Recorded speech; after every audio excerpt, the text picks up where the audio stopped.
Saya lahir di desa dari keluarga petani dan sejak kecil saya selalu diarahkan oleh orang tua bahwa untuk bekal hidup kita harus beriman dan berilmu.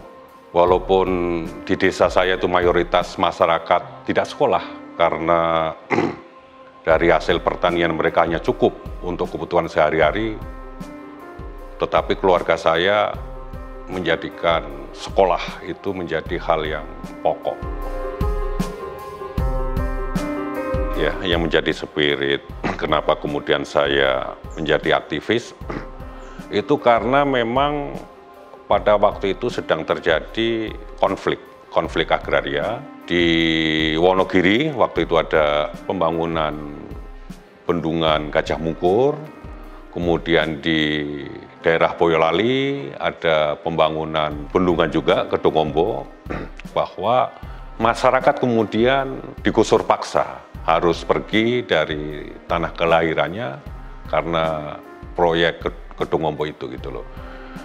Saya merasa senasib ya karena saya orang desa, saya anak petani, kemudian melihat masyarakat diperlakukan seperti itu kemudian menjadikan saya kok begini ya, ada apa, ada masalah apa gitu loh. Saya coba berpikir bahwa kemudian ini ada persoalan dengan negara gitu loh, ini ada persoalan dengan konsep pembangunan gitu loh. Sebetulnya mahasiswa secara umum pada waktu itu kan mencoba untuk mendiskusikan ya persoalan-persoalan yang terjadi di masyarakat di sekitar kita.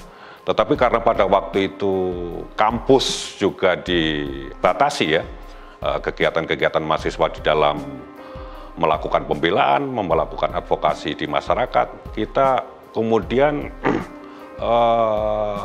menilai bahwa kalau kita hanya berada di kampus sepertinya kurang ya manfaatnya buat kepentingan masyarakat. Nah, kemudian kita keluar dari kampus ya, membuat kelompok-kelompok diskusi. Nah, dari kelompok-kelompok diskusi inilah kemudian melahirkan gerakan ya. Nah, dari mahasiswa dan masyarakat yang kemudian sadar inilah kemudian kita punya satu konsep bahwa untuk melawan negara yang otoriter kita harus membangun satu kekuatan politik ya untuk mengkoreksi apa yang dilakukan oleh negara, oleh pemerintahan Orde Baru pada waktu itu ya kan, bahwa tidak ada demokrasi, tidak ada pemerataan ekonomi, itu yang kemudian menjadi basis ya bagi kita untuk melakukan pergerakan-pergerakan, melakukan perlawanan-perlawanan dalam bentuk aksi-aksi massa ya, baik itu aksi sektoral maupun aksi gabungan antar sektor pada waktu itu.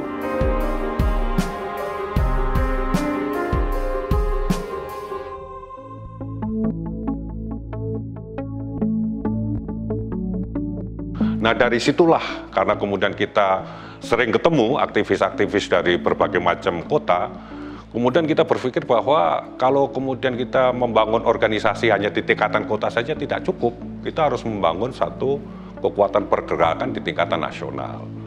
Ini yang kemudian melatar belakangi kenapa kemudian muncullah seperti PRD ya, dan organisasi-organisasi sektoral dalam ruang lingkup yang lebih nasional gitu loh.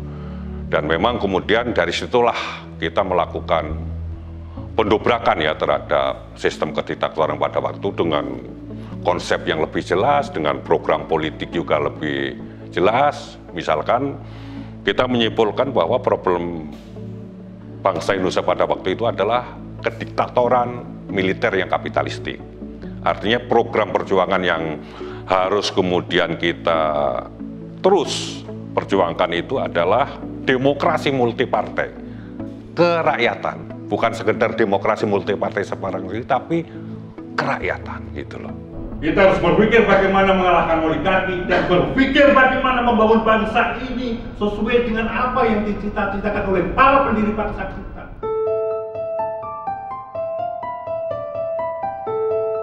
Jadi kesimpulan kita saat ini ya, sejak zaman kolonial sampai sekarang ini, secara prinsip itu belum ada keadilan dan belum ada kesejahteraan sosial di Indonesia. aset itu masih dikuasai oleh segelintir orang. Mayoritas rakyat biasa hidup dari sisa-sisa sekelompok orang yang kemudian kita namakan oligarki.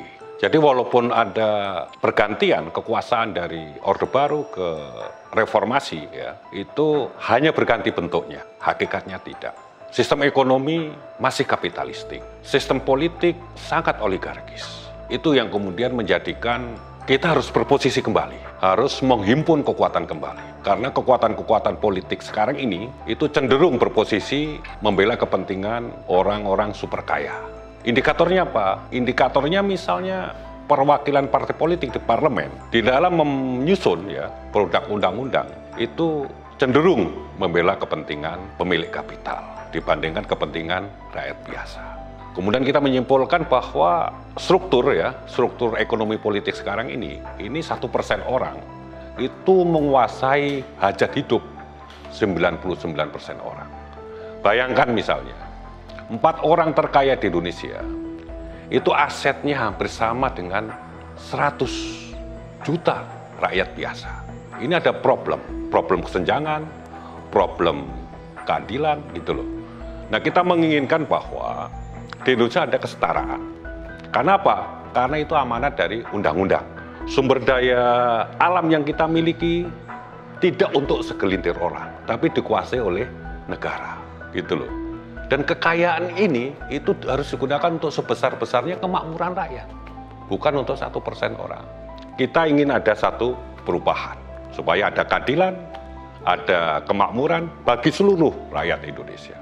Saya Agus Jabo Priyono, Ketua Umum Partai Rakyat Adil Makmur, Prima, partainya rakyat biasa, salam rakyat adil makmur, menangkan Pancasila.